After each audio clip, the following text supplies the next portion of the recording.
Thank you, Mr. Suhash, for delivering the opening speech as well as a little detail about our organization and purpose of our meeting today, and a little about Buddhism and quantum physics. Now is the time to listen to our chief speaker who will raise the case about the Buddhism and quantum physics. I will request Venerable Dr. Kusala to speak on the topic of our today's seminar.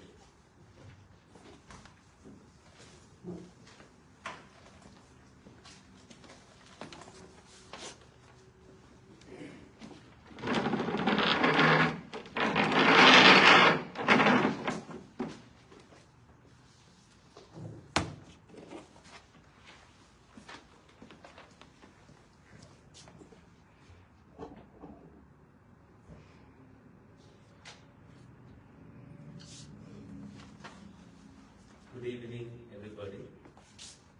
Venerable Dr. Panyaloka, Venerable Soti Tan, and Venerable Sister Anyavati.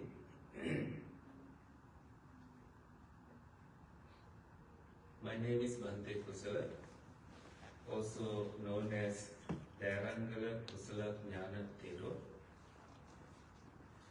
I'm a Buddhist monk from Sri Lanka and the co-founder and resident monk of the Cambridge East House here in Massachusetts. You're welcome to visit us. My journey in the monastic life began at the age of 16 when I was ordained in the Sri Lankan Theravada tradition in 2004.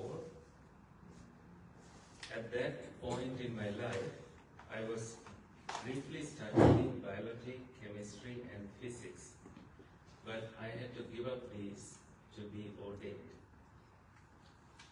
The irony here is that I'm speaking about Buddhism and quantum physics today.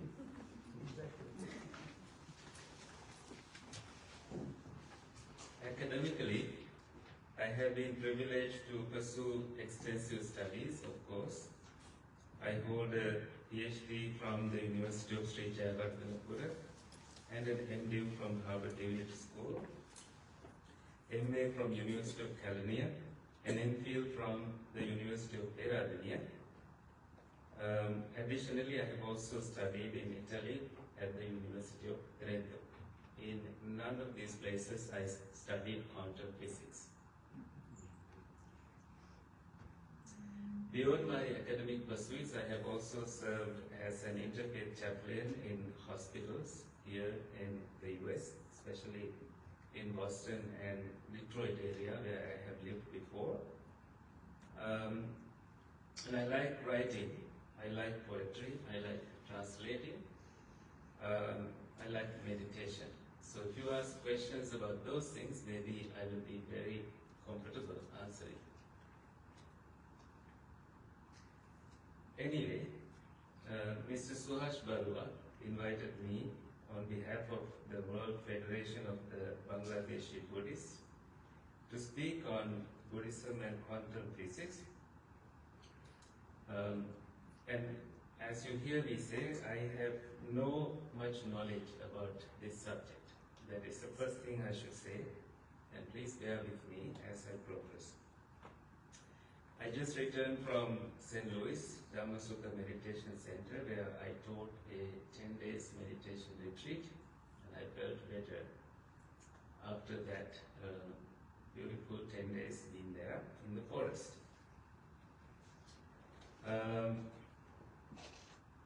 However, I kindly invite you to join me on this journey as we explore fascinating intersections between ancient Buddhist philosophy and modern quantum physics. Some of you are very knowledgeable about the subject, which is a great honor to us. Somehow, maybe, we may be able to find out some seemingly disparate fields converge or not so converge in a profound and enlightening ways. I like to begin with this experience that I have learned as a child going to Sunday schools in Sri Lanka to learn Buddhism. So I learned the Buddha happened to be in Sinsapa forest, and the Buddha picked up a handful of leaves and compared them to the vast number of leaves in the forest, illustrating that what he taught were the essential truths needed for liberation, while the rest of his knowledge was vast and unnecessary for the path to enlightenment. He emphasized focusing on the Four Noble Truths and the practice of the Noble Eightfold Path, as these teachings directly lead to the cessation of suffering. So, if you want to learn about that, you may refer to the Sinsapa Sutta for more details. And I like to begin also with Neil deGrasse Tyson, who is well known in the physics world. He was speaking and I was listening. He said, "Can I explain quantum physics to a 5-year-old? Let's be 5-year-olds for a minute." He says, "Ordinary physics is the physicality physics of visual world. So it's about objects in motion and energy and things that feel right, that we use our sensibility to figure out what is going on. Why does that work? Because we evolved in the presence of a physical world. We feel the world. You let something go, it drops, that is just normal physics. But when we look to smaller and smaller scales, to molecules, to atoms, to particles, to nuclei, a whole other world of physics manifests to us. It is called quantum physics. Get it? That is for those who don't understand what quantum physics is. So in quantum physics, particles don't exist as discrete entities, they are also waves. And where might you find them? Well, you can't, because they might be here, they will disappear and show up in another place. Nobody understands quantum physics intuitively. This is the interesting fact about it. Because our intuition was honed on the plains of the Serengeti, trying to not get eaten by a lion. This is again Neil explaining his understanding. That is where our senses were forged. They were not forged in the company of what atoms and molecules do. So just come to embrace the fact that the most successful theory of the universe we have ever had, quantum physics, defies definition. And common sense, that is somewhat freaky to me, to whoever is paying attention to the quantum physics arena. But he says we can live with it because it gives us our entire information technology revolution, as Suhas mentioned earlier. He says there is no creation, storage, and retrieval of digital information without an exploitation of the quantum. So nobody understands quantum physics fully, but some do. And he concludes with a very interesting saying, which I really like. He says, "The universe is under no obligation to make sense to you." Okay? So let us delve deeply into some of the parallel views shared between quantum physics and Buddhism. So there's Mahayana Buddhism, Theravada Buddhism that I represent, Zen Buddhism, Tibetan Buddhism. We throw away all these formats and look at the essence here. So this is based on Susanna Owing and one of her articles on Buddhist thought. She says, "Everything with form is illusory. If all forms are seen as illusory, that the Buddha, will be perceived, just as in the vast ethereal sphere, stars and darkness, light and mirage, dew, foam, lightning, and clouds emerge, become visible, and vanish again, like the features of a dream, like we watched on the video. So everything endowed with an individual shape is to be regarded. So in the Mahayana form of Buddhism, they have a sutra named Diamond Sutra, which was composed between 2nd and 5th centuries CE. It's very famous and eloquent in describing the illusory nature of phenomena. So it shares a preoccupation with the nature of emptiness, which has its roots in the kind of Buddhism I have studied, Theravada Buddhism. It seeks to correct readers' questions about what is real and what is unreal. So in what you heard earlier, based on Abhidhamma and Shuddhashtaka, all these are kind of rooted in the Theravada and other forms of Buddhism, especially in philosophical texts. So how can we apply such teachings in our lives in the face of the seemingly real world, within ourselves and without? So this is a question that you can dwell on for now. The Diamond Sutra, according to the Mahayana Buddhists, state that only conditioned phenomena are real. That is, the way in which we perceive the world is from the conventional perspective. That is the conditioned reality. There is also absolute reality.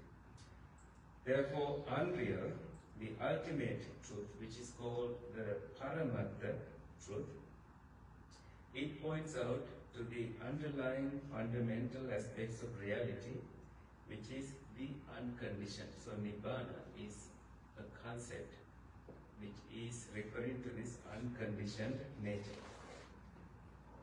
So that absolute has also other names that have evolved as Dharmakaya, Shunyata, Tathagata, and so on. So strictly speaking, the ultimate reality can neither be said to be real nor unreal, because it is beyond worldly dichotomies and even vocabulary or description.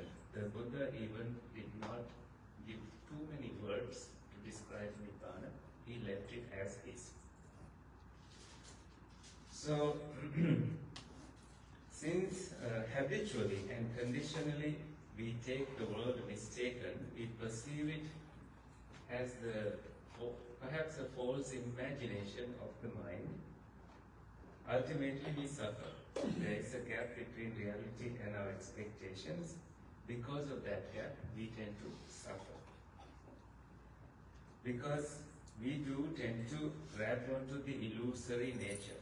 You see something and you perceive it to be beautiful and you get attached to it. And because of that tendency, there is suffering arising. And that has nothing to do with quantum physics, but it is basically what the Buddha tried to focus at.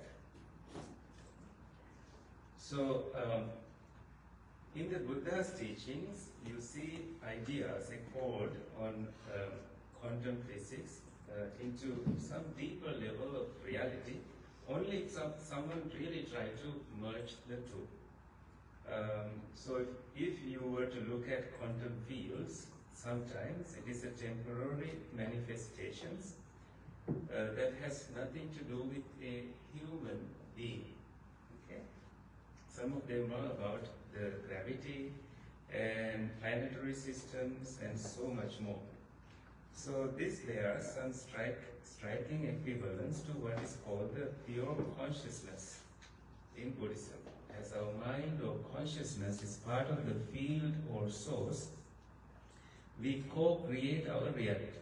Phenomena we experience cannot be separated from our cognitive processing of that very phenomena. So our craving and aversion arise from our sensory experience, making us project, filter and reflect illusions with our infinite minds. However, this is not about nihilism. Neither Buddhism nor quantum physics speaks of nothingness, but of a very specific kind of emptiness. Here, the world illusion does not mean something that does not exist, but rather something that is not what it seems to be. Therefore, it is better to qualify the illusoriness of the world with the common refrain: the world as our finite and dualistic minds perceive it is as an illusion. The way we perceive the world as a self-existing object, externally made of matter and the ego, internally made of body and mind. This is an illusion. The subject-object split and all other forms of duality or separation are illusions. When we see through the illusions and let them go, they lose substantiality and therefore power over us. To understand how quantum physics also sees the world, I would like to point out three metaphysical stages. The matter as an illusion, the material world is a projection of the mind. The mind is a projection of the pure consciousness. All is mind. Okay. So far, we learned these three points. I will go over them again. Matter is an illusion. The material world is a projection of the mind. And the mind is the projection of pure consciousness. All is mind. And this kind of connects with the famous parable that exists in South Asia, the parable of the blind man and an elephant. This is a story of a group of blind men who have never come across an elephant, and they learn to imagine what the elephant is like by touching it. I think you know the story.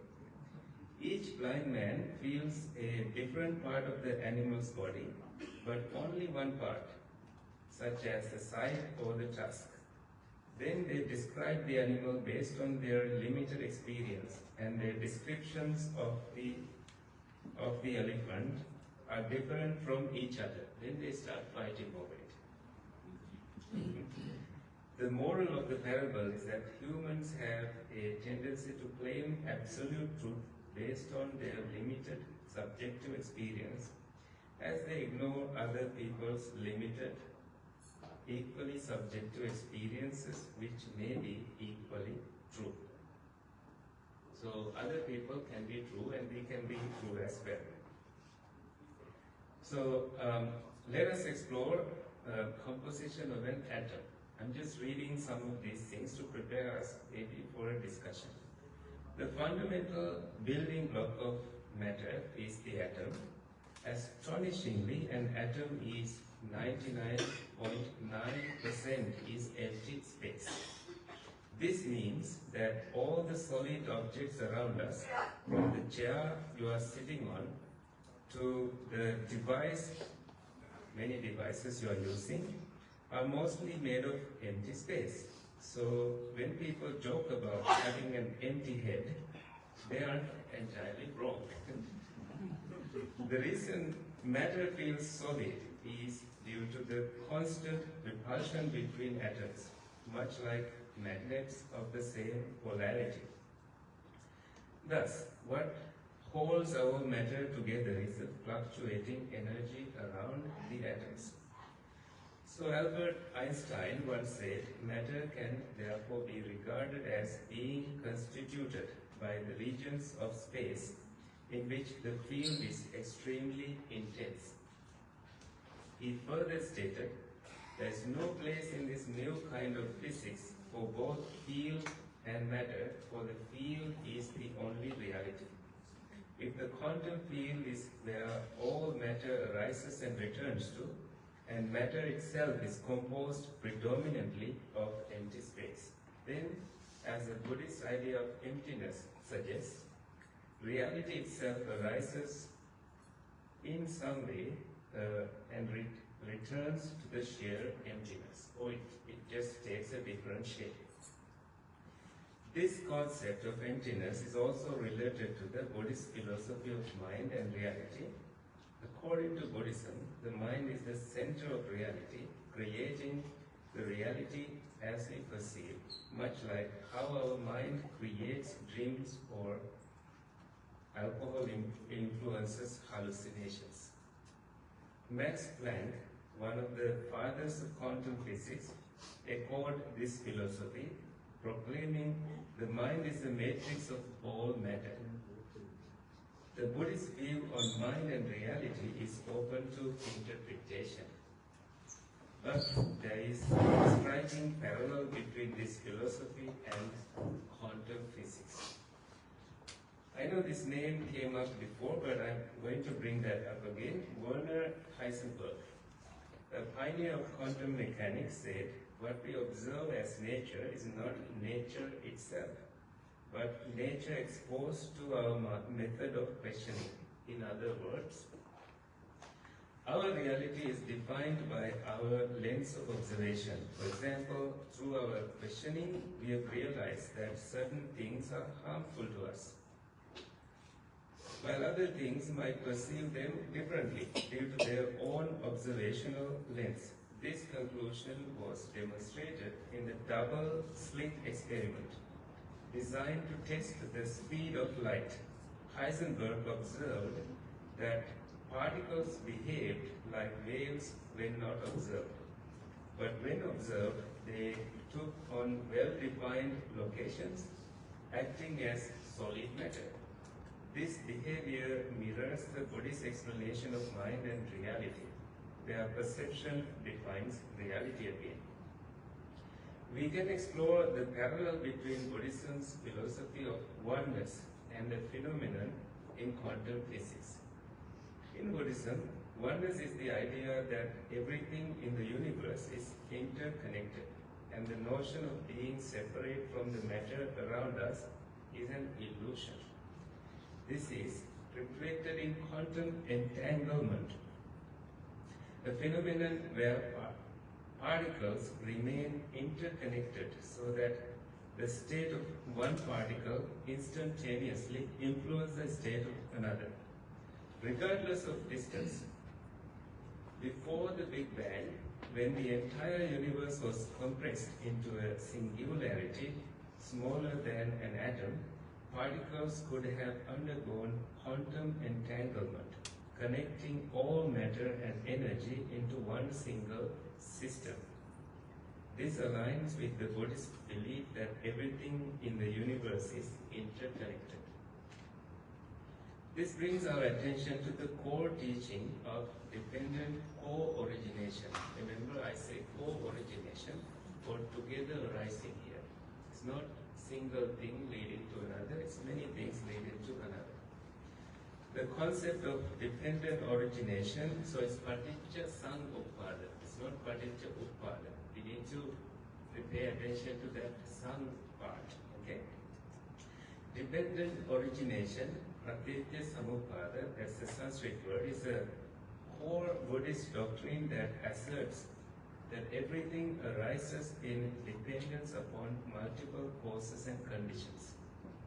In other words, nothing exists in isolation. All phenomena are interconnected and contingent upon a web of relationships and conditions. On the other hand, quantum physics deals with the behavior of particles at the smallest scales. It has revealed that particles are not isolated entities but are interconnected in ways that challenge classical intuitions. Concepts such as quantum entanglement show that particles can be instantaneously connected across vast distances, suggesting a fundamental interdependence at the quantum level. Now we are trying to link both quantum physics and Buddhism together. So both concepts emphasize interdependence. Dependent origination, for the convenience, highlights how all things are interconnected and arise due to the interplay of various factors. Quantum physics reveals that particles and fields are deeply interconnected in a way that can defy classical notions of separatedness. Non-objectivity. So in quantum physics, particles do not have definite properties until measured. Their state is influenced by the observer and the environment. This idea resonates with the Buddhist notion that phenomena are not inherently self-existent, but are dependent on other factors of their existence. And the Buddha used the language here to say, Chittena niyati loka. Each of our minds lead the world that we have created. Okay? Dependent origination describes the dynamic process of causation and change, while quantum physics show that the quantum level, particles are constantly in flux and influenced by their surroundings. While the frameworks and methodologies of Buddhism and quantum physics are different, they both challenge the simplistic notion of isolated existence and highlight a more complex, interconnected reality. Here, Buddhist monks may not be the most scientifically advanced individuals today.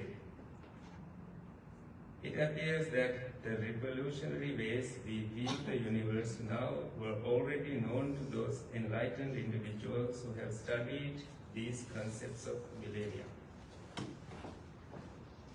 So, I believe I can go on, reading many stuff. I think that kind of is not your interest right now. I like to open it for maybe discussion, and perhaps I may be able to answer some of the questions. But if I don't, nobody has to really worry that we don't have to know everything about this universe, right?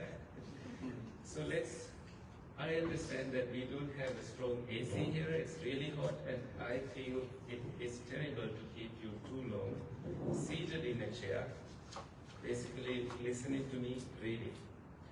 When I told my friend about having to do this presentation, he sent me these two beautiful books.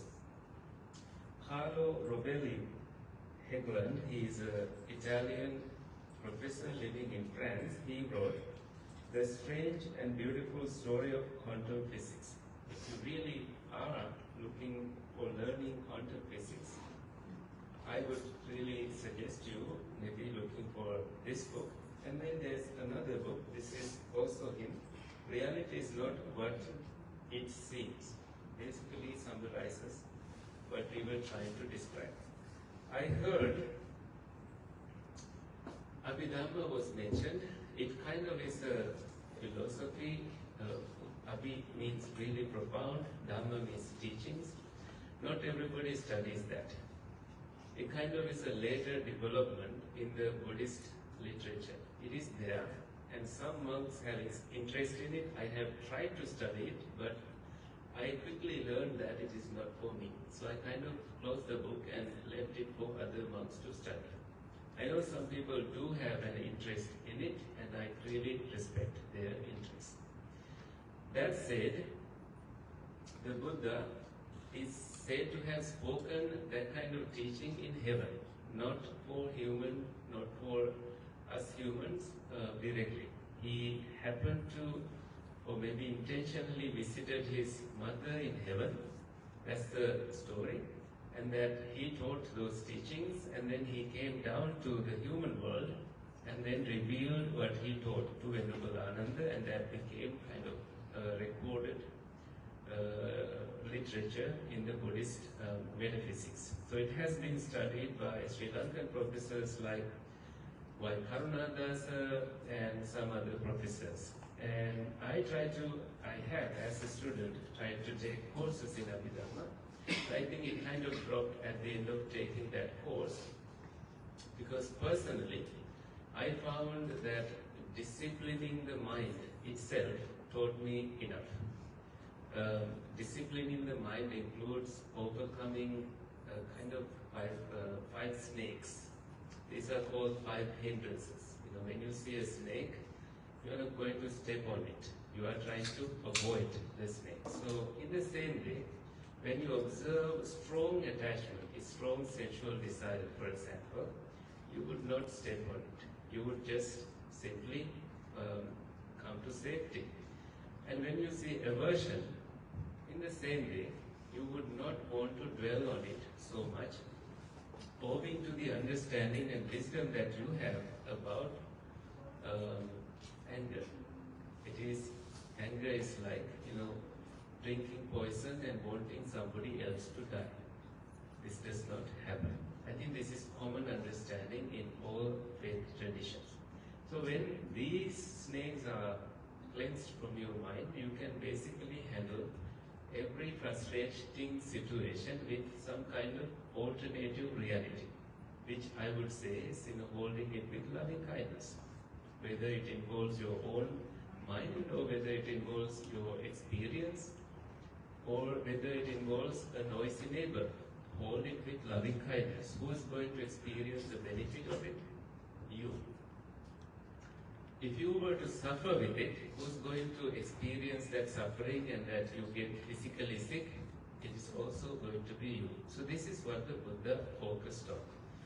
When people ask questions about, will the Buddha exist after his death, he would not answer. He put them into a basket called tapaniya questions, questions that were not important. He did not answer them. He put them aside because he did not see that that kind of question and the answer he would give will support anyone to overcome the kind of inherent suffering that they live upon. Although people without knowing the Buddha's actual teachings interpret the Buddha's teachings to be that he said life is suffering. This is not something he taught. He taught about spiritual happiness and how to achieve that highest happiness. And suffering is kind of a guide here. And there is, if you sincerely answer yourself this question, did you only experience suffering in this, human existence? No, you did experience happiness in many different ways. Since you sincerely know that you kind of experienced happiness plus suffering, you would then choose to develop your mind and see if you could keep it in the domain of happiness only. For that, he developed a kind of path based on the existing teachings. This I now call them golden gates. That means overcoming those snakes, you come to a level of understanding where your mind stays very, very stable, very composed and very tranquil. In that place, you do have the ability to kind of move away from the thinking mind, which is the next golden gate that you will open. Imagine someone's thinking mind is actually ceased, that it is temporarily paused. How much freedom that person will experience? It's perhaps impossible by thinking, but through meditation, through development of the mind, you are able to get there. This is kind of the path that we monks try to follow. It's not always possible to stay in a state where mind is not thinking. It is possible through meditation. And if you ask me the question, how long you'll stay there, I don't know. I've only tried to experience it, and occasionally I believe I may have touched that state. And beyond that, you could also experience a state called nothingness, which is a profound equanimous state. And mind that way, it taught me, it is like your hand. If something is tied to your hand, there is suffering. If that which is tied to your hand is released from it, then there is relief. Mind is something When the mind is that way removed from that kind of tight bonding, you are going to experience a kind of relief that perhaps your mind will want more and more and more. This is the path that he showed to the humans. Whether you are a Buddhist or non-Buddhist, it doesn't matter. There is a way that you could cultivate a level of harmony in your heart and keep it that way. And I have seen non-Buddhists who are really beautifully living in this world with so much love. It does not require that labeling to be someone like Buddhist or anything. Someone who looks after their family dearly, someone who does not have those strong attachments. Those kind of people live in a different kind of reality. And that is perhaps the most interesting quantum physics that I would perhaps explore in my own little understanding of the universe. So I think Suhas already mentioned that based on the Buddha's first verse in Dhammapada. Dhammapada means words of wisdom, but I will try to bring it in a slightly different way. If I ask the question, where do you live? You will say, you live in your house. But let's pause and think in a slightly different way. What if I say we live in our mind, which is an unlimited area, not limited like a house? In this mind, if anger is boiling in the kitchen, in the kettle of your kitchen, and there is past worries and troubles under the rugs of this mind home, you are living not in peace, but in pieces. This is the kind of reality we need to really tap upon and dwell a little bit on. Not the metaphysics so much. This is where the Buddha was clever at. And all other things he tossed away like the leaves in the Sinsapa forest. You can write books and books about quantum physics, but this is the part that has not been touched very much in science. And I will conclude with this experience in Italy. When I first studied quantum, not really quantum, cognitive science, I followed fundamentals of cognitive psychology in University of Trento, Italy. Don't ask me any question about it because I have forgotten all that. It's in the past. This was 11 years ago. The professor, he taught us about the five senses, basically about seeing, hearing, smelling, tasting, and physical sensations. Then at the end of the class, I approached him and said, why don't we talk about the mind? He then said, mind cannot be touched, mind cannot be measured, mind is not visible. So we don't really study it that much. Then I said, I'm a Buddhist monk and Buddha does speak about it. He said, yeah, the Buddha is a smart guy. That is all. So, I am sorry if I took too long, but I think it's time, if you have any questions, it's time for us to discuss. If not, that is also okay. But thank you so much for your precious time and being here to support the World Federation of Bangladeshi Buddhists. Thank you.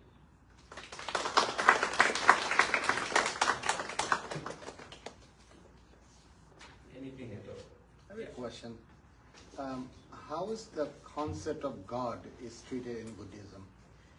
The Buddha had to answer this question. No escape from that. Because many, we all have lived closer to or in India, right? We know how many gods we have in there.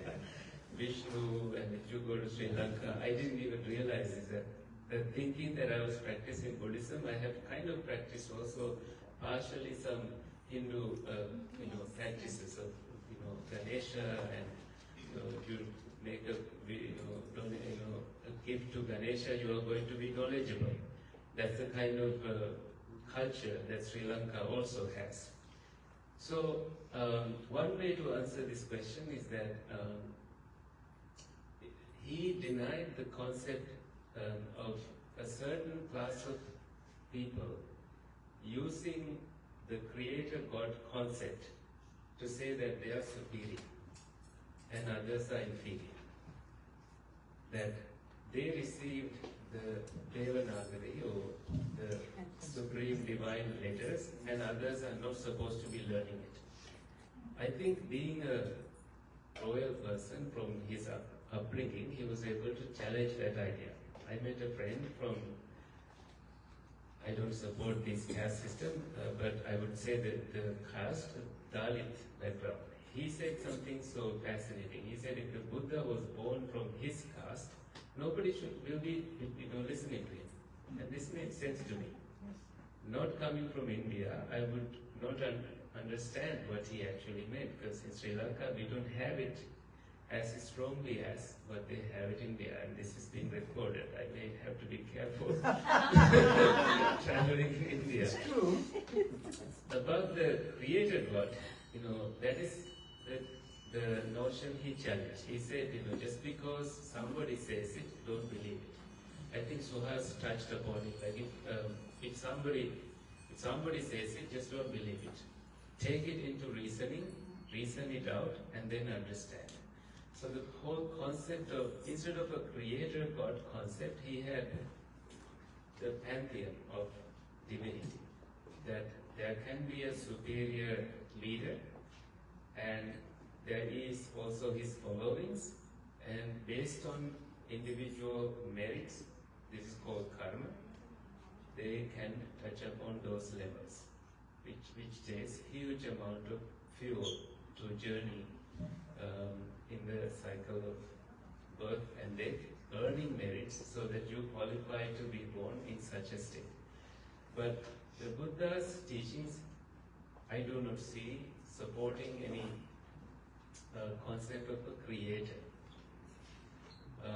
Instead, he presented dependent co-origination, and he said there is cause and effect, and I think there is a teaching called Buddhist Genesis. This is Aganya Sutta in the long discourses of the Buddha, Digha Nikaya.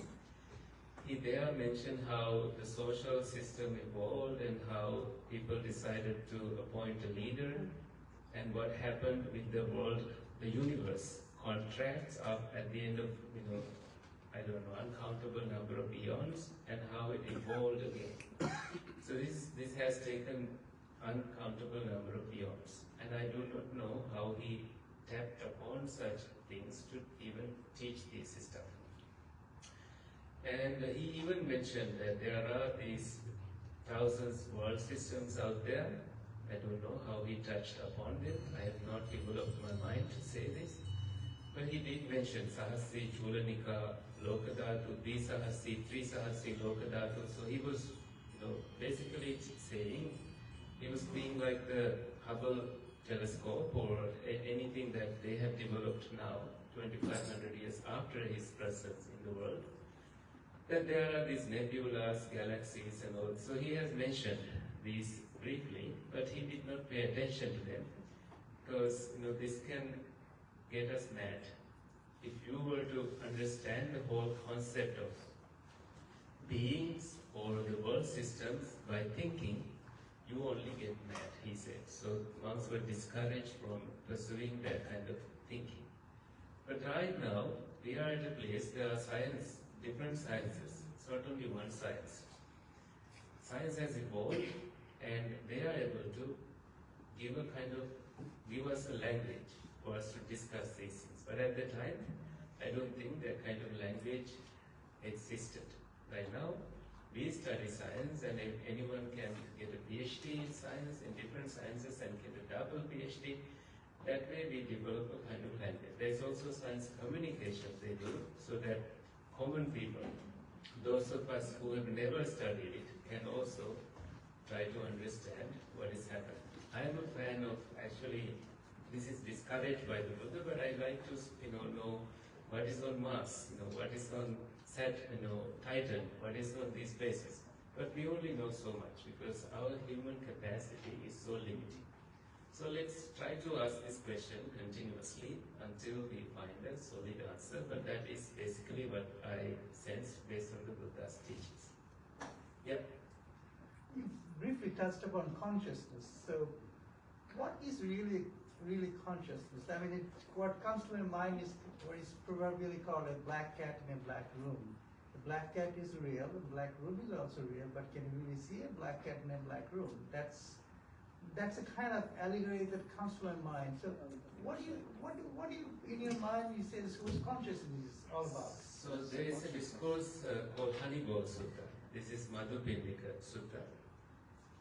In it, he says, the Buddha talks briefly on how consciousness is a dependently arising experience, which in other words, I would use this kind of explanation. Dependent on I and forms, I consciousness arises. Meeting of the three is called contact. With contact as condition, there is feelings. Pleasant, painful, neither painful nor pleasant feelings. Based on pleasant feelings, we crave more. We want more pleasant feelings. Based on painful feelings, we dislike. That is also kind of craving. And we don't care much about neutral feelings. And this then leads to clinging, grief, sorrow, lamentation, birth, and continued birth. So I kind of went a little bit beyond on dependent arising nature. But if your eyes are closed, there are many other ways for this consciousness to manifest. When eye consciousness disappears, you may fall into ear consciousness. That too is dependently arising. Based on all six senses, consciousness manifests. And he used one simile, which is that if you use sandalwood to produce a fire, it is called sandalwood fire. Based on eye is the fuel for eye consciousness to arise, so it is called eye consciousness, chakku vinyana. That is how he described it.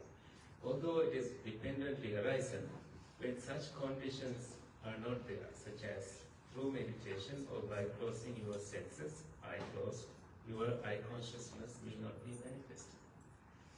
And he, in Chachakka Sutta, this is Majjhima Nikaya 148, he mentioned that looking how they are dependently arising and how when one is arising, the other comes to be. You see the cessation of each particle, and that means there is no permanent self in play here. And that is how he described consciousness. People do think, it feels like there is a permanent self, but he challenged that notion in many ways, saying that no, look how it is, dependently arising and also ceasing, right here, right now. And when you observe the reality this way, there is no way that anyone would say that there is a permanent self.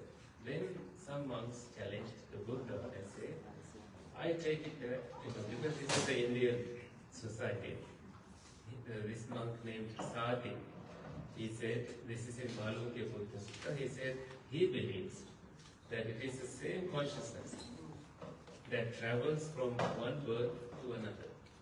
And the Buddha called him, a foolish man, because consciousness is dependently arising, moment to moment. It's hard to even see it, because the moment you try to pay attention to it, that moment is gone. When there is nothing to be conscious on, imagine a higher state of meditation where there is nothing to be conscious on, which means there is no perceptions, no feelings. There, consciousness cease. But you don't die, because it is a meditative state. That your life continuum continues. That's quantum physics basically. Why does it continue? Nobody understands this. And it continues and you emerge from it after staying there maybe a moment, maybe longer. And these are very much detailed in, Chula Vedanta Sutta, small discourse of questions and answers. There's a discussion there. There is a description on what comes first, whether it is your breathing, whether it is your thinking, what comes first is described there.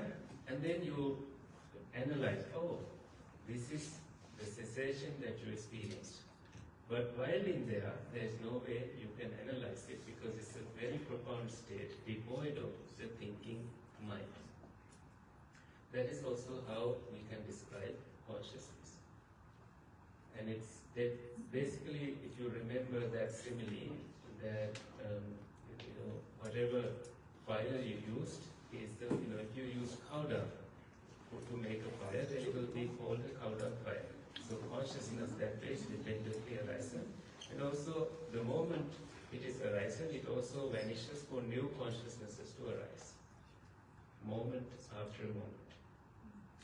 And it could be in the same eye consciousness stream, or ear consciousness stream, nose consciousness stream, tongue consciousness stream, body consciousness stream, or the mind consciousness stream, which are not heavily studied because, scientists have limiting tools to study these things.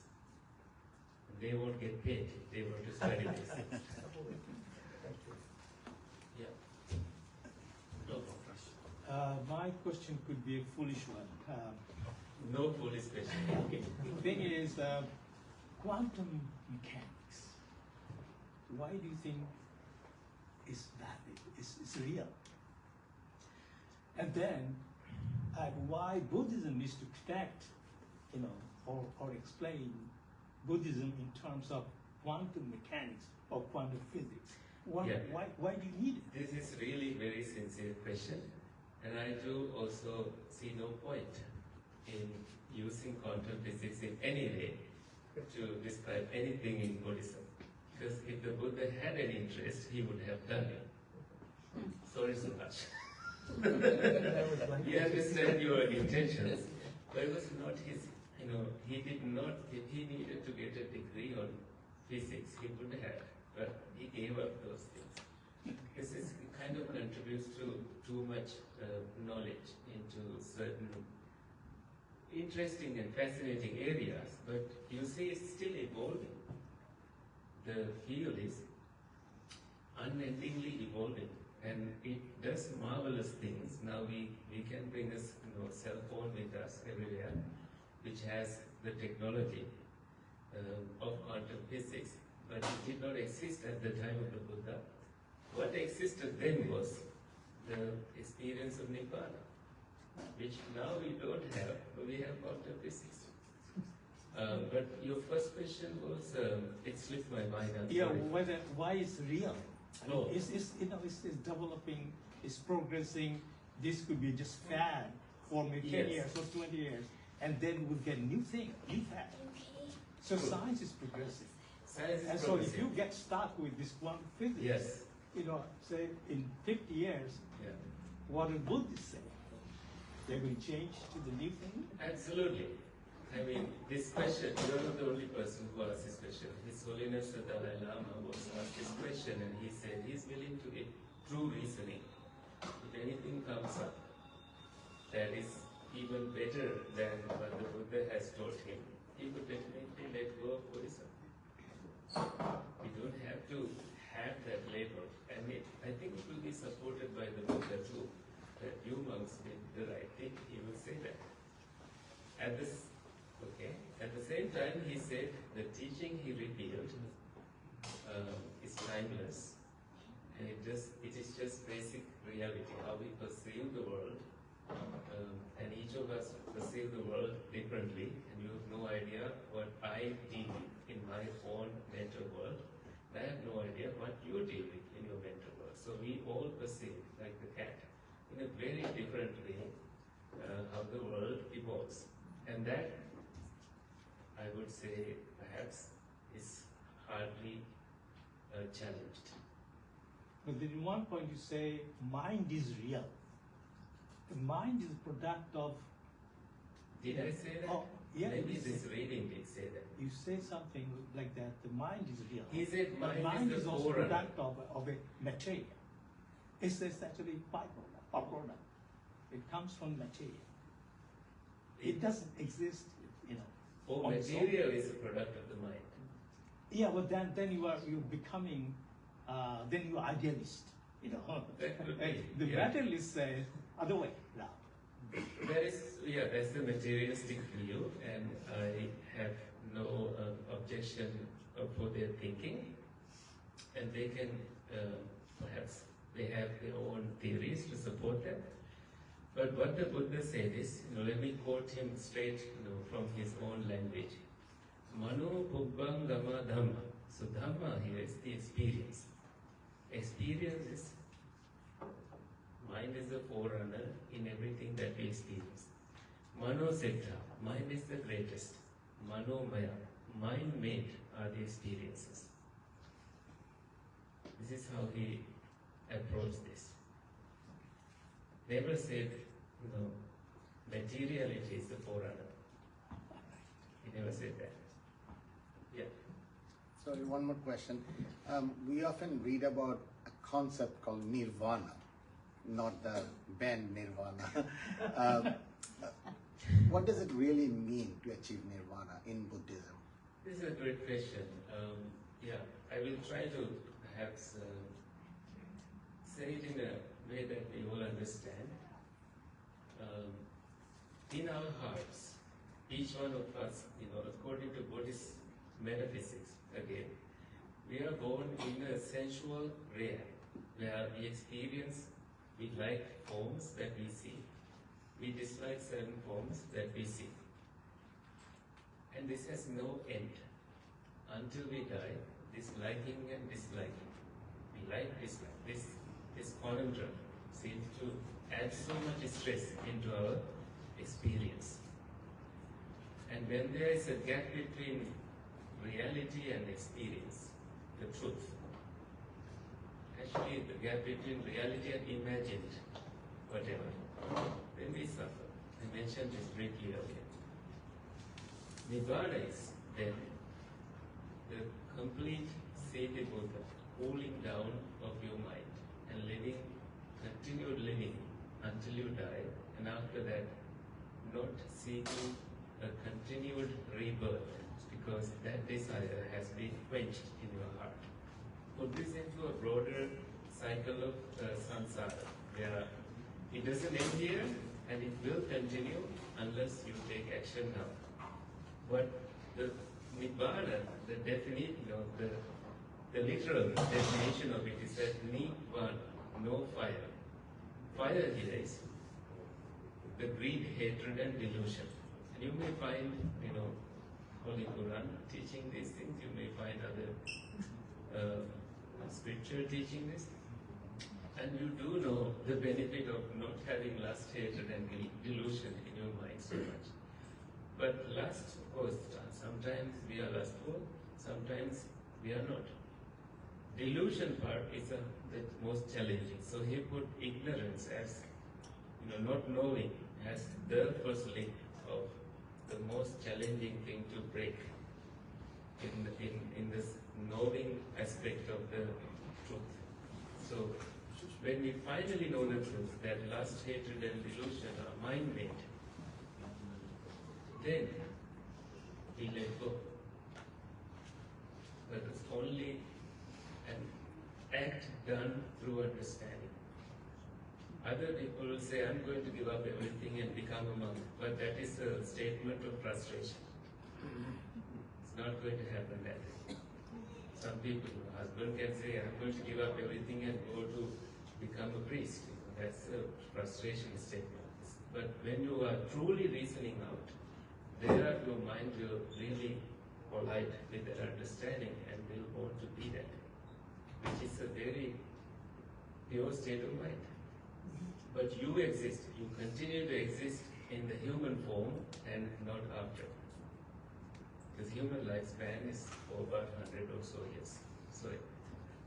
Actually, I read about the definition of the nirvana about 50 years back. I don't know if this is correct. Nirvana is a tranquil state of mind where all cravings for life has become extinct. Very good. Is it Thank you for saving my life. That is very, very. You read this so many years ago, and you still 50 remember. years Wow. before. Yeah. Yeah. Yes. Perfect definition and well said. Thank you so much. I want to introduce him again. His name is Dr. No, Paul not Solid Paul. Vicious, and Oh. he is a pastor.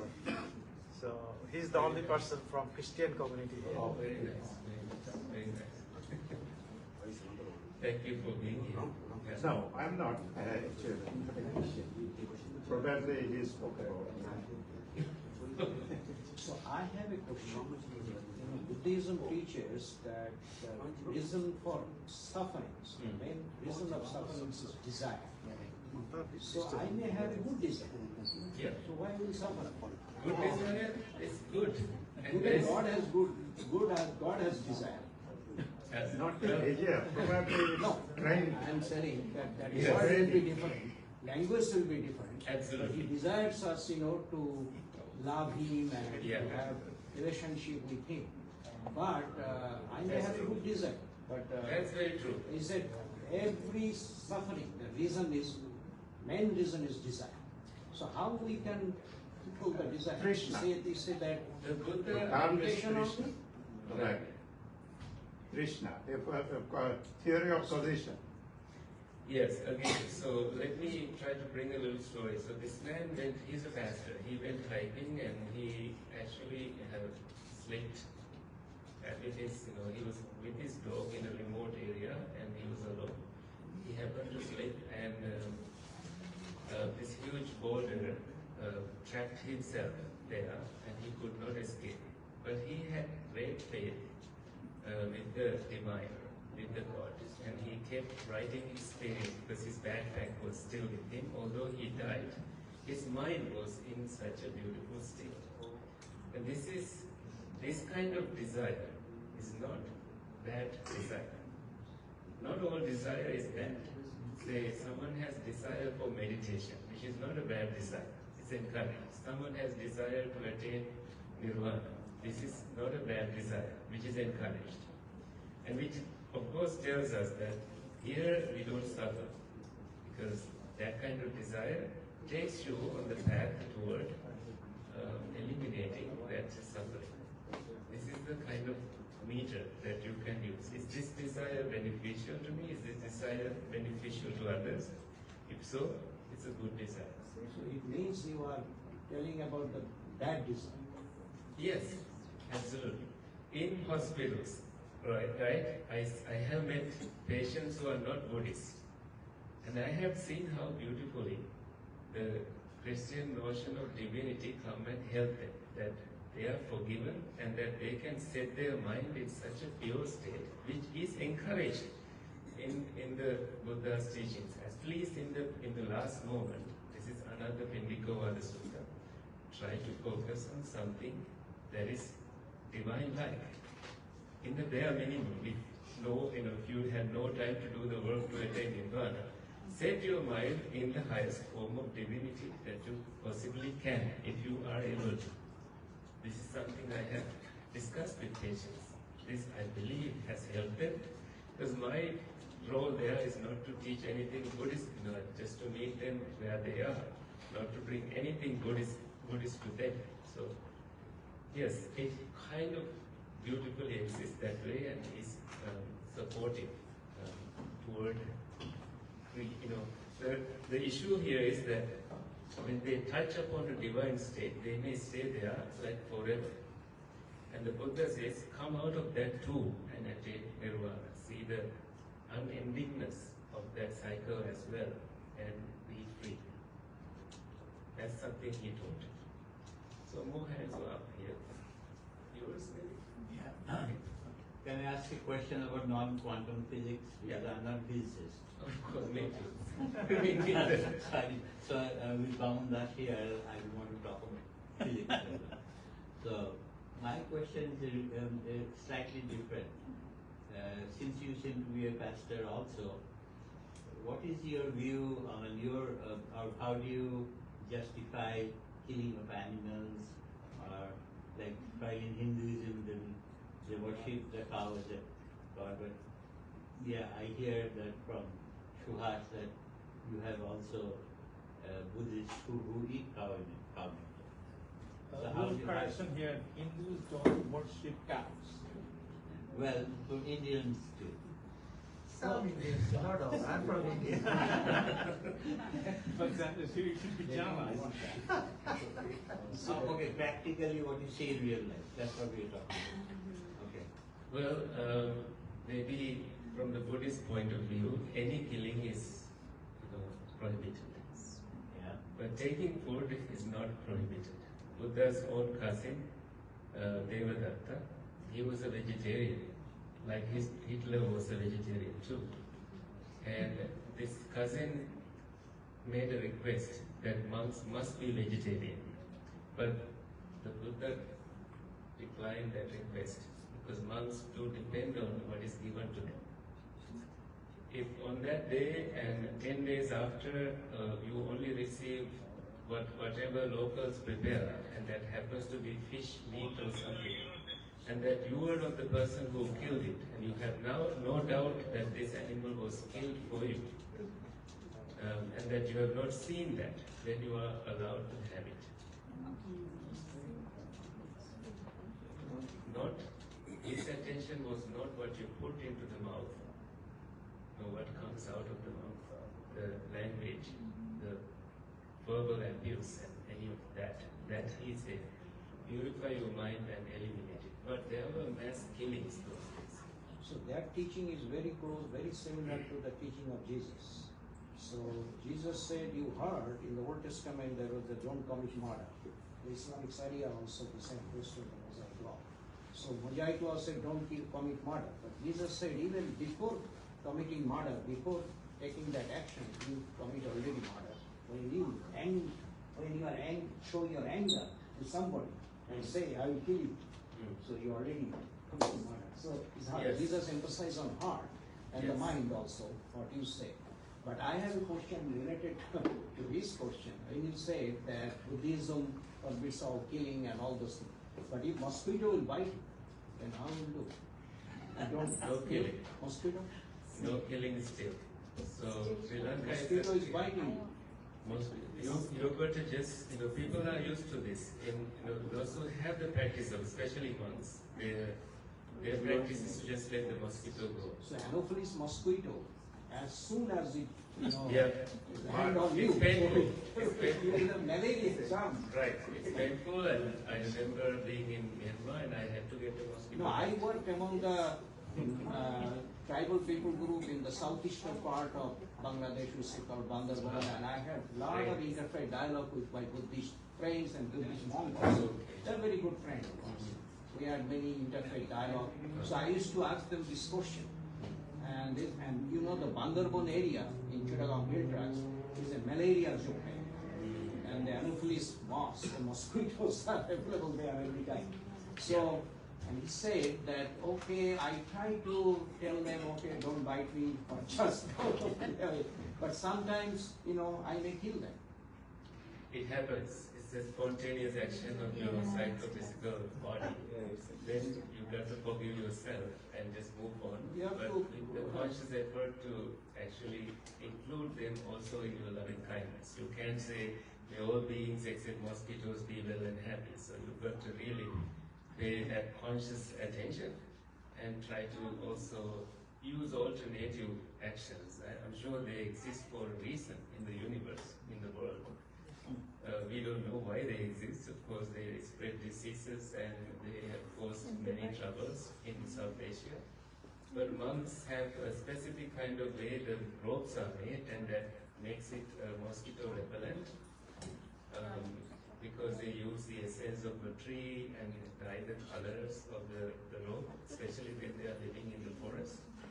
But this doesn't always work. So they now choose mosquito nets, which is a developed technology.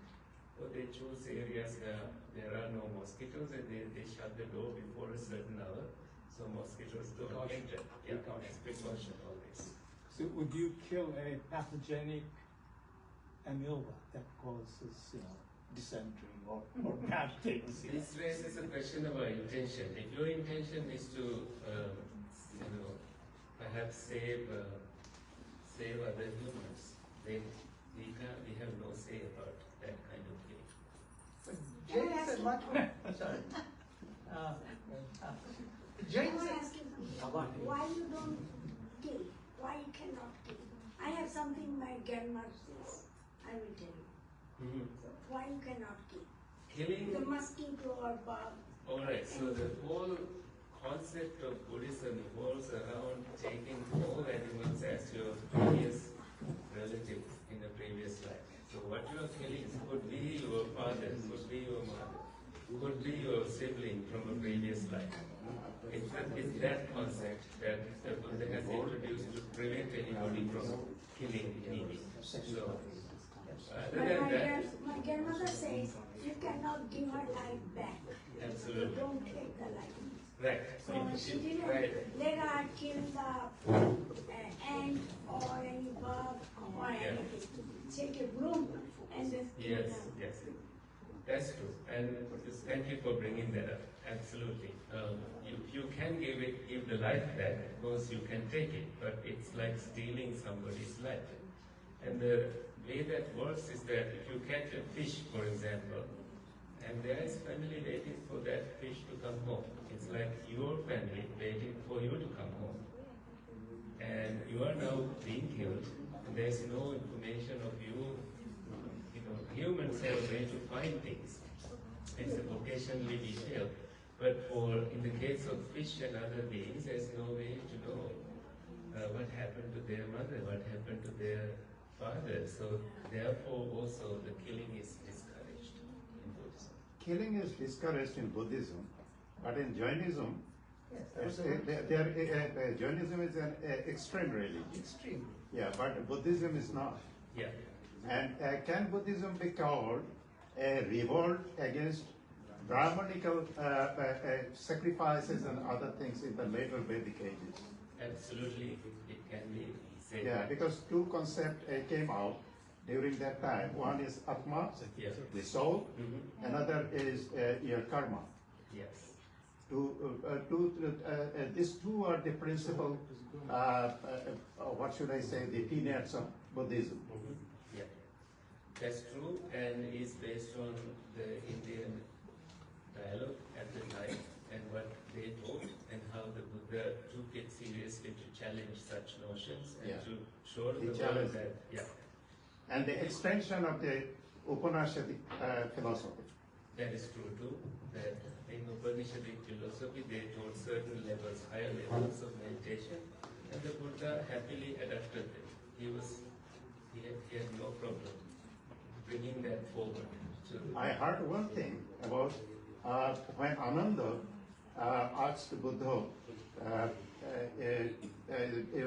could you please tell about the existence of God? He kept silence. Rather, he gave a vague answer that you have a broken boat, you have a rope, then you start rowing and go try to go the other side, the other bank. Yes. You need not know about what is there on the other side. Yeah. This is his answer.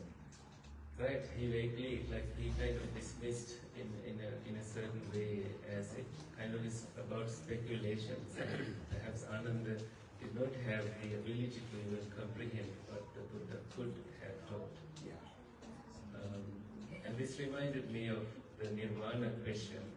I think it's the other part that we say is it's like a candle. Candle burns when there's conditions for it to burn, and when there is no fuel for it to burn, it kind of ceases burning. And then, if you were to look for where the light went, this is a failed attempt.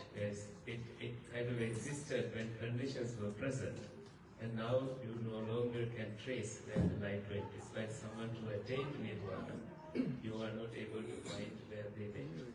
It's kind of easily explained with that metaphor. So I think we are stopping Buddhism and quantum physics. So I was thinking and I was talking to Shoha. It's a very good topic, and it is, I think it is very similar to doctrine of Anika. That is the second level truth, Buddhism. That's true. Yeah. So I was telling to Sean that very good topics it is. It's very similar to doctrine of Anika. Yes. Second level truth. Yes. So I teach one religion and I teach also Buddhism, Hinduism, Islam. All these. Perfect. Yeah. Thank you so much. Yeah. Is it that your everything void? Sarvam Shunna. Yeah. And other thing is Sarvam Anittam. Yeah. Everything is temporary, not permanent. Yeah. And this is Very much like as long as it Yeah, is one, and it is the actual one very important contribution of Buddhism, actually, this is the institution building, Yeah. what we are not highlighting. And this institution building, it traveled to Europe. And in the Middle Ages, the monasteries that you saw, that we see in Europe in the Christianity, that was the contribution, direct contribution of the Buddhism. Wow. They didn't even. Yes. Yeah. That was, and one thing, this is one. Nowadays, actually, Islam hardly recognizes other religion, particularly the pagan religion, and what is there to develop in India. But nowadays, they are telling that maybe that we can unearth a lot of things. I mean, I'd like to pursue that and see. Yeah, Sampur Bihar and as well as your Ananda Vihar. These two Bihars are very important Bihars in Bangladesh. It's only second to your Nalanda, probably. Let's talk about quantum physics. Thank you so much. I have a question. Yeah. He raised his hand. No, I'm not a physicist, but I know some math. So the question was you mentioned the Big Bang theory. The new telescope that has come out, read or some telescope. I was reading some articles on that. The Big Bang theory may not even hold. So what will you do? Will you change your even quantum mechanics and things like that? Some, I think, essential things. The physicists will know that better. Right? I'm biologist. Huh? What is that? I'm a biologist. We are, of course, limited with what we have in terms of resources that are available to us based on the actual teachings. No, just hold on a second. When Suhash was mentioning the for one thing, he said maybe 1 billion times smaller.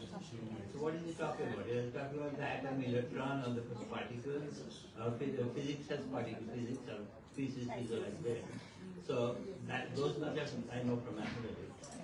So the question is, what is 10 to the power minus 7 or what? Well, it's very small. What quantity is that talking about? I do know that such discussions are there in Abhidhamma. That is basically about how the mind reacts in material realm. So there's this space taken into account, mind taken into account, and contact taken into account. I don't know the exact billion, of each that it refers to. And it is perhaps a figurative number, just to say that it evolves so fast. Because it's a mental experience, that it evolves really super fast. And it has like 128 of these and 1,000 of these. These are being explained, but it's super hard for us to even comprehend. It is perhaps talking about how reality can be explained. One thing I would like to share, one more thing. That means this should be actually emphasized. Because the Buddhism is the only religion which didn't follow the soul. Yes, it does not. Yeah, it's the only religion which didn't follow the soul. It does not follow, it shows how this concept itself is dependently arisen and there is no permanent self. And its teachings are so simple and so much pervasive that the people got attracted. Yes, true. Yes, it became like common people's teaching. Because all the other existing teachers were teaching something permanent. And this made it easy for the Buddha to include those. Yes, this hand was. Yeah, did Buddha talk about the source of life and the reason of the different form of lives in this? He did again in Aganya Sutta. He said when the world perished, so the universe kind of collapsed and humans were no longer able to exist here. That means our biological bodies could not sustain and they were perished. But that doesn't mean that our continuity ended, that we appeared in a divine existence because our physicality cannot be sustained any longer. And that place is called Abhasara, Brahma world, where we were able to travel without physicality in an astral body form, for lack of a better way to explain it. And happiness was our food, and we were also self-luminous. So imagine like a divine existence. But then it continued to evolve like that, and there was conditions again ready for humans to appear. And that one of those beings needed a physical body, kind of mind-made physical body, to touch this earth called Rasa Patali. And that means others also followed him. And eventually physicality again, biology and physicality and the ability to cognize sun and moon, they all evolved in this universe over billions of years span. So that is how the origin of life is explained. So you can refer to Aganya Sutta for that. Yeah. I just have one question. Okay. He had a question, the red shirt. Maybe I will take yours as the last question. Yeah. That's me. Yeah, okay. Yeah. Thank you. My question, we are practicing quantum physics like since end of the 18th century. Right now, it's like more than 50 years like that. But first thing, why you comparing like the quantum physics and Buddhism? What is the common principle of that? First question. Second one, what is the common epistemic focus, the quantum physics and the Buddhism? I think we now know that there's not even a need to bring Buddhism into quantum physics, except that we do understand that particles continuously change, that there's impermanence working there, that if you were to apply a self to those particles, it's an illusion only, it's a mind-made illusion. So that is non-self teaching. So if you were to take a changing thing as permanent, that creates suffering. And the Buddha would not support that. So that is perhaps the strongest connection.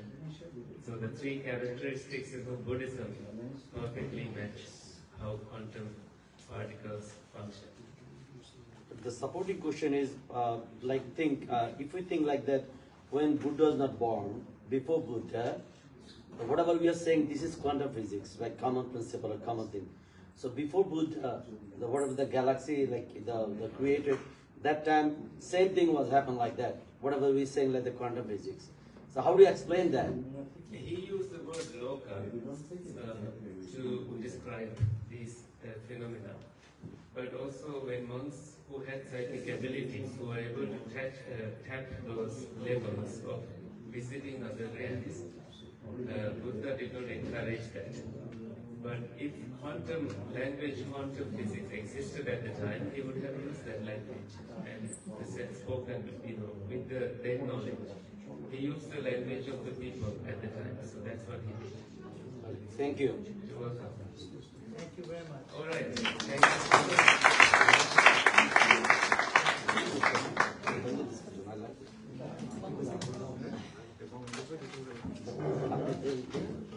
প্রশ্নটা ছিল it was not concluded. What are we saying? That's a question.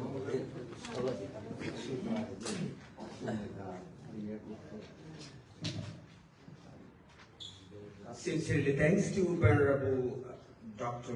Kushala for defining Buddhism and quantum physics in detail to our audience, as well as creating relationship between two concepts and answering some important fundamental questions in detail. And we are very happy and thank you very much for your time and contribution to our community. Now I'm requesting to deliver a short speech to Professor Dr. Vaman Das Basu.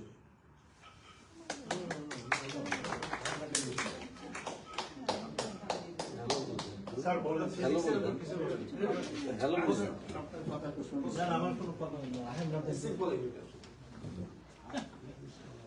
I was trained as a physicist and I studied quantum physics for many, many years. But it has nothing to do with any philosophy or any religion. I am a hardcore scientist. I believe in things that I can see, that my friends can see in the laboratory, and things I can explain with the known principles of physics. No philosophy. Thank you. One question. What is the future of quantum mechanics? Is it a good or bad for us? What exactly will happen? Well, first of all, you know that quantum physics works in the world of electrons, atoms, and molecules, right? It can explain beautifully the phenomena that are observed in that particular dimension. When you talk about emptiness, do you have any idea what the size of that emptiness? 10 to the power minus 8 centimeters. Man, so what are we talking about? That emptiness does not matter anything to the physical world.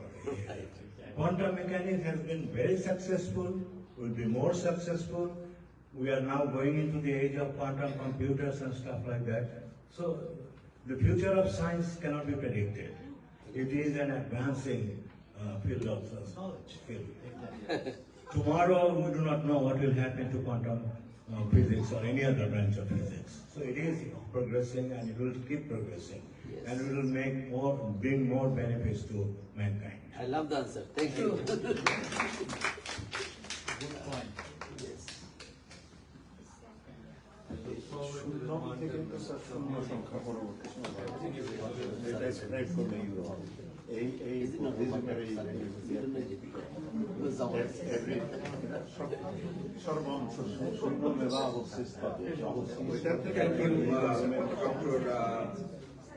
Vaman Das Basu for introduction and experience for future quantum mechanics. Now I'm requesting Dr. Paul Salil Bishop to deliver a short speech about quantum physics. So I am not a physicist. I think Dr. Vaman was enough. Quantum physics. We are the philosophers. We talk for the philosophy. Anybody like? I will request Dr. Shamil Shah. I'm a biologist. I don't even understand quantum physics. Just like me. Anybody who wanted to discuss anything about this? Like, I think discussion was enough. Yeah. It was good enough. We enjoyed it. I'd like to hear from some conversation. I think we would like to hear from the other gentlemen on the panel. Exactly. Right. Exactly. We are waiting for that. So Dr. Parnakola, I think we need to hear. I have my question. We need to listen to something. What's the late and late, right? Yeah, I had a long conversation with you. Now I'm requesting our venerable monk, Dr. Mayal Loka Muhatero, who's presiding over our seminars, say about something about the Buddhism, and which is like maybe related to our quantum physics, or conclude the ceremony. Yeah.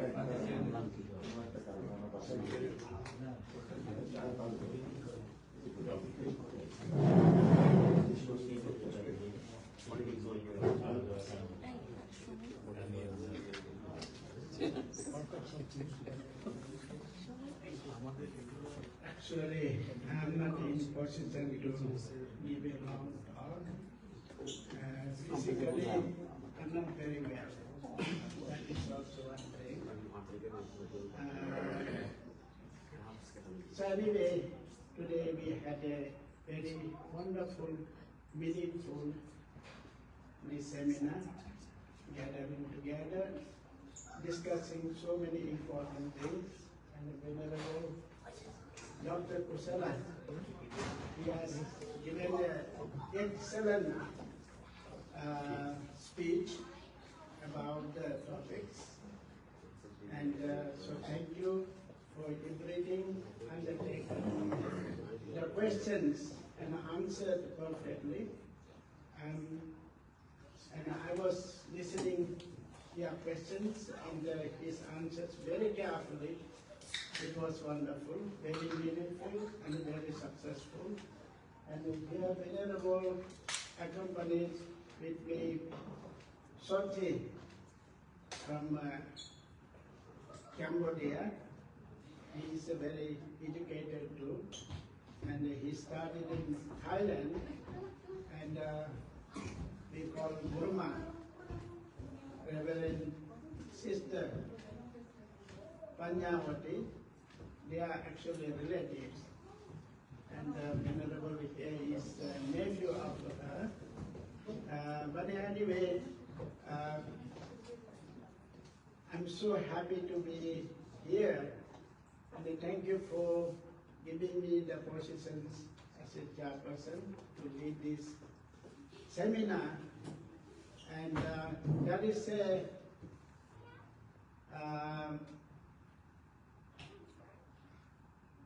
in the discourse so-called Mangala Sutta, that is a statement so-called Kalena Dhamma Sakacha Etam Mangalamuttam.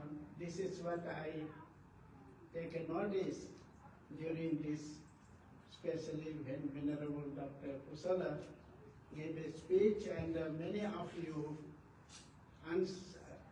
asking questions, very, very point, and so that means merely listening to the talk can go on and on and on and on for a long time, right? But the main important thing is the questions that you have in your mind to be discussed. So that is important. So you have come forward many questions, and the Venerable Dr. Kusala answered, referring to the main discourses, so-called suttas from Digha Nikaya, Majjhima Nikaya, and so many other, the Buddha's original teachings. So that is very important. And other thing is that in Buddhism, really talk about the karma. Karma is the most important thing. Now you talk about eating meat is right or wrong, wholesome or unwholesome, sin or whatsoever. You have so many questions. But the Buddha discussed about these points. Buddha said, Chetana ham bhikkhave kammam vadami. It is clear for you? You understand? Chetana is intention. Whatever you do, the action is the intention. Yeah. If you have a good intention, that you create a good karma. If you have the bad intention, that you will have the result of bad. Right? So that depends on whether we will be very happy, whether we will be very sad. The very happy result will be the good karma, good intention. And we will have the sad or suffering, the result as a result, that is a bad intention. So therefore, no God will create that. Who created? By ourselves. Good, happy result or bad result. Suffering or happy. Everything that comes with our own action. So that's what the Buddha said. So here, gentlemen also ask about the God, right? So Buddha said, you are your own God. You are your own creator. You are your own result. So don't blame to the God. What we suffer for, right? We suffer for our own action. Yeah, not we should not, well, when World Trade Center being attacked, right? In 2002, I think. We had a seminar, interfaith seminar in Cambridge, and participated by many religious leaders, Christian, Catholic, Hinduism, Islamism, Buddhist. We all joined together for the prayer. And in Hebrew, most of the religious leaders talk about the God's wish. That is the willing of the God, or God's wish. So that means we are pointing to the God for making such a tragedy, right? Making such a tragedy. When I was young, so that's what I said, don't go to blame to the God. We human beings made that mistake, not the God. Don't point to the God, right? When I was studying at Harvard University, I also studied.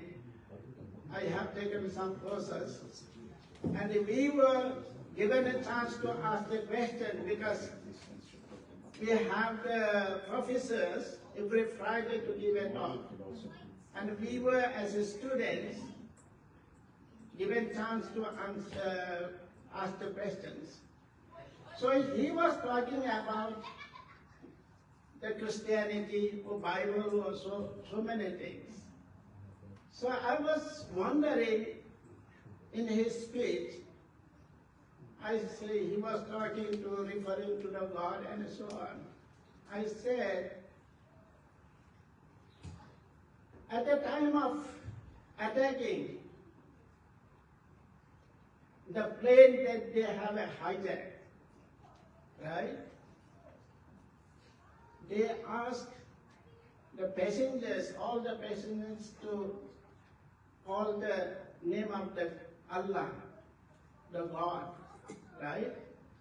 So whatever at that situation, and after the attack, George Bush, at that time the president, he declared the war against the God in the name of the God. Right? We fight back in the name of the God, he said. So now here, who are fighting? Our Jesus God or Christian God? Two gods are fighting. So now we at the seminar, interfaith seminar, I pointed out, as Venerable Kusala also said, that our intention, human intention. Buddha once said that there is no any other fire, physical fire, other than that our desire. There is no any other fire other than our hatred. There is no any other fire other than our illusion. So these are the three fires that we come for. We are having all the time. Every time we as a ignorant human beings. So we fight. These are the three animals. That's why when we talk about the nirvana, very simple. Eliminations of these three animals. Nirvana, extinguisher of the fires. And that is another very beautiful statement. Vanan chindata marukam. Eliminate all the forest, but don't cut the tree. Buddha said. Vanan chinda, vana here is the forest. Vana, vana jungle, right? Vana jungle. Vanan chindata, you cut all the forest, but not the tree. Maruka means not a tree. You see, very beautiful. That means we should eradicate these three fires in order to experience, what is that called? Nibbana in Pali, Nirvana in Sanskrit. So anyway, I don't want to take much time. Actually, I'm a diabetic patient, so I'm a little bit feel shaky. And I have to drive all the way to that garden, 1 hour driving. Yeah. So because of Suhas, he invited a month ago. I was actually not very well this whole month, but I could not say no to his invitation because all our Buddhist devotees being my supporters for my temple that I started in 2006. So we have now 18 years of existing this monastery, serving for the society. So if you have time, please visit Dharma, very beautiful small city, but a very peaceful city. You can come and meditate and experience your mind and body. So this is also another thing that Buddha, one time one monk was meditating, searching for the world. Searching for the world. Where is the world? Where the world begins, where the world comes to end, like that. The Buddha said, don't go in search of the world. World is here itself. Look your own body, look your own mind, look your own physical body. Once you realize your mind and body, then you will find where is the world. So likewise, we have so many questions, but unless and otherwise, search within oneself, right? Search within oneself. You will find all the answers. So anyway, thank you, venerable brothers, and all the very intellectual brothers, participants, every one of you. I'm so happy to listen to your questions, and Venerable Kusala gave a perfect, excellent answers. So I was so happy about that. So thank you very much. And let us have this kind of seminars in the future as well, and we will do our best. Thank you very much.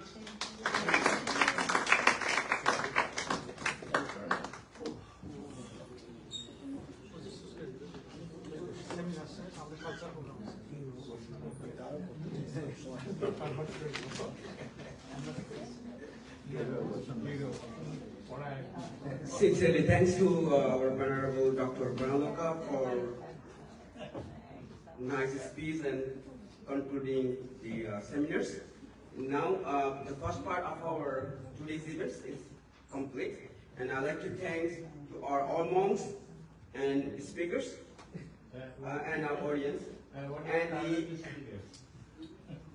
No, please. We should listen to a lady at this. We speak, it's kind of a problem with like language. So they would speak their own language and not publicly speaking English. They also a problem. And also same problem within the language. And on behalf of WFBB, World Federation of Bangladeshi Buddhists, we are thanking all the audience, guests, for having patience, listening to our seminars, and it's a long time. And now I'm inviting, on behalf of WFBB, everybody to have our dinner. We will serve it in a moment. And after that, we will have a small cultural function. Will be presented by our community artists. So I will ask everybody to enjoy this cultural function as well. How long is the dinner time and how long is the